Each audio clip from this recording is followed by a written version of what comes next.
Everybody, welcome back to Contest Prep University. Joe Klemczewski and Adam Atkinson, episode 3 in our series on diet methodology. We're going to flip totally into the other direction and go into the low-fat diets.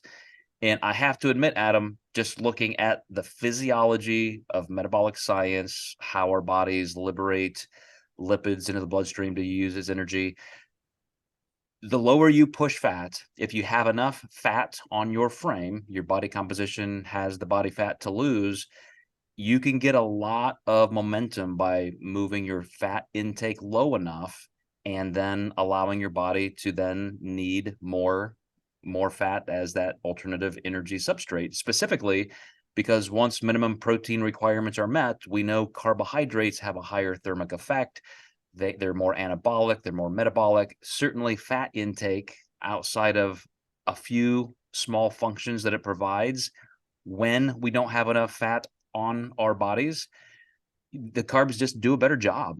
So outside of preference, I really do try to get clients initially, pushing fat intake down low enough, not super crazy low, but low enough that we can use carbohydrates as a better medium for driving workout and performance and even recovery.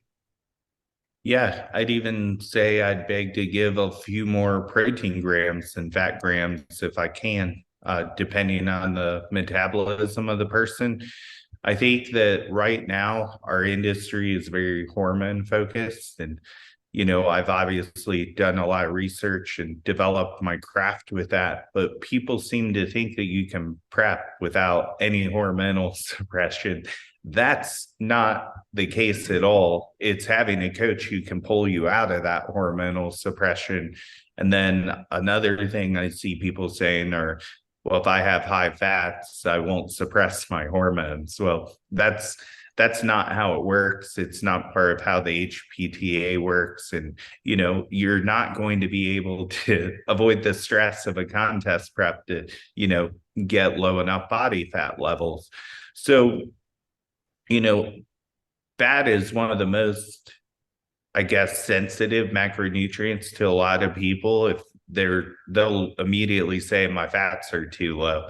It's going to mess with my hormones. But when you're losing body fat, you're making now triglycerides for your body to utilize. So it's I don't know why people think these things, but it seems to be a narrative that other coaches push. And I see it a lot when I get people from other clients. Why are you eating 100, 80 grams of carbs and then you have 80 grams of fat? I would rather shift that a little bit more. Well, you nailed it. I mean, it's truly the misinformation that people hear regarding hormones. And what a lot of people don't realize is that you get your fat intake below 20, close to 15% intake of calories, and you will start suppressing testosterone a little bit if your body fat is already low from a body composition perspective. But when fat intake goes above 30, 35, 40%, you also start suppressing testosterone. So there is kind of a sweet spot. And when it comes to thinking that that's the end all be all of diet is, hormones, it's all about body composition and it's all about total calorie intake. So it's just not true. That's the fact of fat intake. As a matter of fact, when you do look at, let's say, metabolic suppression as an example, one major study that I love to cite shows that as soon as people start to diet in a calorie deficit, very moderate deficit, their metabolic rates drop about 6%. They stay there for months and months and months and months. And as soon as you come back up, within 10 days, it has rebounded back up to normal. So there is just a normal metabolic adaptation that's very safe and normal. And no matter what you consume, that's just going to happen. So picking the macronutrients based on what you do more for anabolism, which again, protein first, then carbs, fat a very, very distant third, and metabolic support, protein first, carbs second, fat almost non-existent. So it's, again, preference maybe, but truly trying to keep fat intake a little bit lower so that you can use more carbohydrate is always going to help your goals if your goals are to get lean and hold on to muscle.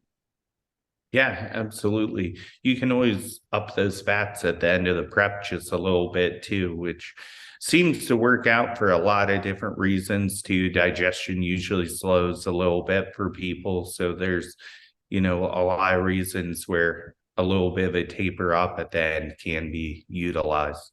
Mm, you got it. Exactly right. All right, guys. Thanks again for watching Contest Prep University. We'll see you next time. We're going to turn our attention toward vegetarianism, some of those things which do end up kind of touching these other methodologies in terms of being, quote, natural, whole food oriented, and so forth. So we will see you next time.